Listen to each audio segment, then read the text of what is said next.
Halo teman-teman semua, Arga Kudo is here. Welcome back di video kali ini. Seperti biasa kita akan membreakdown dan membahas episode terbaru dari Ultraman Trigger. Yang mana di episode kali ini kita akan membahas episode ke-5. Langsung saja ya teman-teman. Seperti biasa kita akan membahas plotnya terlebih dahulu. Episode ini dimulai dengan munculnya seekor monster yang bernama Desdrago, di mana semua orang di God Select tampak terkejut dan sudah mengenal monster tersebut karena pernah muncul 6 tahun lalu dan merupakan monster pertama yang muncul di buminya Trigger ini teman-teman. Nah, terutama Akito yang sangat terlihat gemeter dan penuh rasa dendam sama monster tersebut ya teman-teman ya. Dan ketika para anggota God Select sudah diperintahkan dan diberikan tugasnya masing-masing, Akito diperintahkan dan diperingatkan sama Tatsuya bahwa dia adalah seorang anggota God Select. Ditanemin di kepalanya bahwa dia adalah anggota God Select, seperti itu. Singkat cerita, saat evakuasi, God Falcon mengalihkan Desdrago nih teman-teman supaya nggak nyerang ke warga. Namun Akito pun nekat meninggalkan posisinya dan mulai nyerang Desdrago dengan hypergunnya. Kengo pun berusaha buat nyadarin Akito karena itu bukan seperti Akito sendiri gitu ya. Dan Akito pun bilang, "Awas lu, monster ini punya gua," katanya Akito seperti itu. Sampai God Falcon pun ketembak dan akhirnya Kengo berusaha lagi. Kengo pun berubah menjadi Ultraman Trigger teman-teman. Trigger pun gelut sama Desdrago ya, agak kewalahan sih dia. Sampai pada akhirnya Akito nih yang nekat nembakin Desdrago, diserang sama Desdrago dan Trigger pun melindungi Akito dengan punggungnya dan kemudian berputar dan menggunakan Specium Type serangannya ya teman-teman ya. Namun akhirnya Desdrago pun hilang ditelan asap. Akito pun dipecat dan disuspend selama 3 hari ya teman-teman ya, dikasih hukuman karena kelalaiannya dan nggak menjalankan perintah dari Kapten Tatsumi. Membuat Tatsumi Seiya, gue kebalik-balik namanya soalnya. Membuat akhirnya Kengo bertanya-tanya kepada Yuna, kenapa kok Akito bertindak seperti itu ya? Nah, kemudian diceritain nih sama Yuna masa lalu Akito. Yuna menunjukkan video 6 tahun lalu saat Desdrago pertama kali muncul dan ada pesawat yang tidak lain dan tidak bukan adalah Gutswing teman-teman. Dan yang memiloti Gutswing tersebut adalah Shizuma atau ayahnya Yuna. Pemerintah dikasih tahu sama Yuna bahwa pemerintah itu bikin cerita bohongan bahwa Gutswing dibuat secara rahasia untuk antisipasi monster, yang mana sebenarnya bukan dibuat sama pemerintah, merupakan sama Shizuma Foundation lah yang membuat Gutswing tersebut. Terungkaplah bahwa ayah dan ibu Akito merupakan peneliti dan satu-satunya orang yang mendukung Shizuma pada kala itu. Mereka juga merekrut Akito yang memang seorang jenius gitu untuk melindungi bumi pada kala itu. And looks like orang tua Akito ini terbunuh dalam serangan monster Desdrago tersebut teman-teman. Dan jadilah Akito seorang anak yatim piatu. Itulah alasannya kenapa Akito tinggal bersama Yuna dari kecil ya teman-teman. Kemudian kita lihat nih bahwa Desdrago diberikan kekuatan atau power up oleh Carmilla dan matanya berubah menjadi merah seperti itu. Nah, Kengo pun mendatangi rumah Akito buat ngedukung dan memberikan bunga mawar putih kepada Akito, yang mana mawar putih berarti adalah sebuah promise atau sebuah janji teman-teman, seperti itu. Itu juga melambangkan janji Akito kepada Yuna karena Akito sudah berjanji kepada Yuna pada masa lalu seperti itu. Namun nih dendam Akito masih menyelimuti dia gitu, menyelimuti si Akito. Akhirnya Kengo pun mempertanyakan, apa sih alasan si Akito ini masuk ke God Select?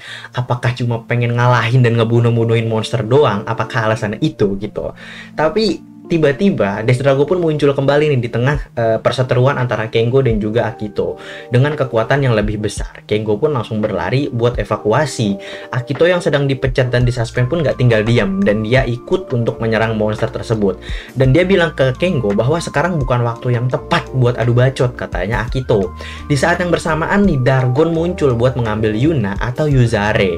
Akhirnya Kengo dan Akito pun berpisah nih teman-teman. Kengo berubah menjadi Trigger dan Akito lari untuk menyelamatkan Yuna dari serangan Dargon, seperti itu.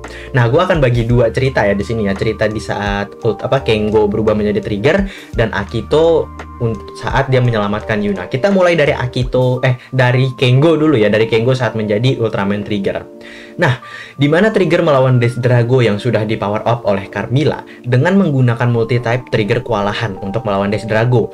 Yang mana karena serangannya Desdrago ini tuh jangkauannya luas dan cepat gitu kan, karena listrik ya teman-teman ya. Maka dari itu Kengo pun berubah menjadi Ultraman Trigger Sky Type yang supaya bisa lebih cepat lagi nih si Trigger. Dan akhirnya Desdrago pun berhasil dikalahkan dengan jurus Run Bolt Arrow Strike menggunakan Circle Arms atau Sky Arrow, seperti itu.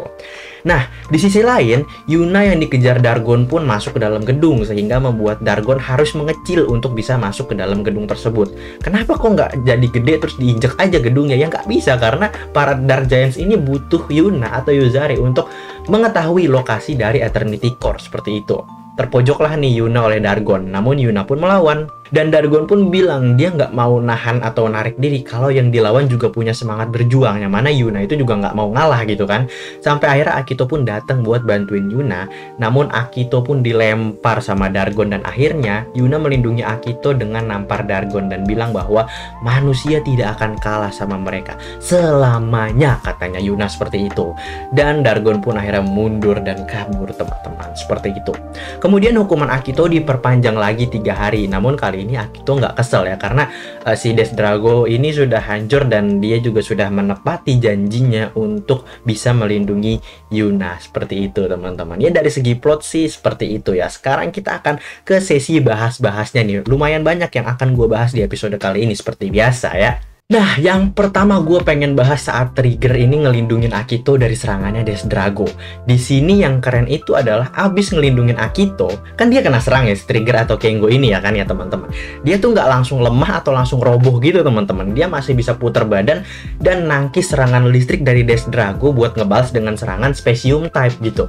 Dan pas Death Drago hilang, barulah Trigger napas dan ngos-ngosan gitu ya teman-teman ya.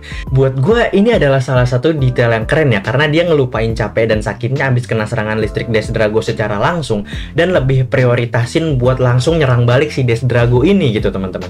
Dan baru setelah Death Drago kena serangannya dan ke stun, Trigger baru kan dia ngurusin dirinya sendiri dengan napas gitu kan. Nah, ini juga mirip nih teman-teman sama scene dimana Ultraman Mbah nangkis serangan Mevila Seijin di series Ultraman Mebius. Apakah ini merupakan reference ke Ultraman Mbah menurut kalian?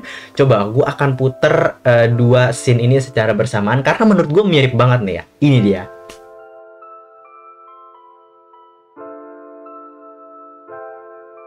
Kemudian Gutswing kembali muncul nih ya teman-teman di series ini. Banyak banget teori yang bertebaran terkait Gutswing ini teman-teman. Dan salah satu yang terkuat adalah bahwa Shizuma ini merupakan orang dari universe-nya Ultraman 3 dan juga Daina. Kok gitu bang? Nah, pertama dia itu tahu Ultraman 3. Dan di episode 1 dia bilang, oh di universe ini juga ada Ultraman ternyata. Nah, kedua, dia bilang semua orang bisa menjadi cahaya kalau mencoba. Yang mana ini adalah ucapan yang sangat-sangat populer di universe Ultraman 3 dan juga Ultraman Daina. Jadi teorinya Shizuma ini berasal dari universe 3 dan juga Daina dan terlempar ke dimensinya Trigger yang saat itu sedang mengendarai Gutswing atau pesawatnya juga teman-teman. That's why di Gutswing ini tuh ada logo TPC ya teman-teman ya. Sementara di universe Trigger itu sebutannya bukan TPC melainkan TPU teman-teman, TPU gitu ya teman-teman. Itu juga kenapa Shizuma ngasih tahu untuk bersiap nih sama serangan monster yang akan datang setelah dia melihat reruntuhan yang bergambar mural atau ukiran ada Dark Giants dan juga Yuzari dan sebagainya gitu teman-teman. Tapi kan nggak ada yang percaya ya pada saat itu karena seperti yang diceritain Yuna gitu. Ya karena Shizuma sudah pernah ketemu secara langsung sama monster-monster di universe Ultraman 3 ya dan juga Ultraman Daina. Seperti itu teman-teman. Nah menurut teman-teman gimana nih? Karena untuk sementara teori ini adalah teori yang terkuat dan gue juga setuju sama teori ini sebenarnya. Cuma ya kita akan melihat saja nih bagaimana kebenarannya akan terungkap di episode-episode yang akan datang. Siapa dan dari mana sebenarnya Shizuma ini, oke? Selanjutnya lagi kita akan masuk ke teori, bukan teori sih, pembahasan yang selanjutnya ya. Kemudian nih, di episode ini kita dikasih lihat sama masa lalunya Akito ya teman-teman ya. Dan menjelaskan banget nih kenapa dia itu jadi pendiam dan juga narik diri orangnya seperti itu. Ya karena memang orang tuanya terbunuh oleh monster Death Drago pada masa lalu seperti itu kan 6 tahun yang lalu. Dia yakin bahwa orang tuanya itu sudah berusaha sekuat tenaga tapi tetap gagal. Maka dari itu Akito berjanji kepada Yuna untuk ngelindungin Yuna dengan segenap jiwa raganya seperti itu. Ya ini bagus sih menurut gua karena Akito itu karakter yang menarik buat gua. Salah satu karakter kunci juga di series Ultraman Trigger ini karena dia juga banyak tahu soal Ultraman Trigger dan juga peradaban kuno dari Shizuma gitu kan karena disuruh meneliti langsung. Nah, semoga nih untuk kedepannya development dari karakter Akito nggak diracik dengan seadanya ya. Jangan cuma bagus di awal, terus pas ke tengah-tengah hambar, terus pas di akhir baru dinaikin lagi gitu. Kalau bisa stabil gitu, biar karakternya tuh bondingnya mantep. Karena dia salah satu karakter kunci dan juga partnernya Kengo nih pada saat ini gitu kan. Nah, selanjutnya lagi dialog di episode ini flowingnya bagus teman-teman ya. Kengo juga nggak smile mulu ngomongnya seperti itu. Dia bisa ngomong ke Akito dengan nanyain apa alasan Akito masuk ke God Select, dan itu bagus karena dia nggak monoton dan membuktikan bahwa Kengo ini benar-benar peduli sama Akito dan kepengen Akito itu nggak kenapa-napa gitu ya teman-teman, karena sebagai partner. Karena Kengo ini benar-benar nganggap Akito ini sebagai partner dan sahabatnya, karena mungkin umur mereka yang tidak terpaut jauh gitu dibandingkan anggota God Select yang lainnya seperti itu. Terus juga nggak terkesan terburu-buru kayak episode keempat ya, kayak episode keempat gitu. Pace-nya lancar banget dan bagus, kita bisa dapat backstory Akito secara singkat namun padat gitu. Jadi kita bisa dapat pas gitu. Tapi minusnya di episode kali ini adalah pertarungannya yang agak boring teman-teman di tengah-tengah dan mulai serunya pas di akhiran gitu.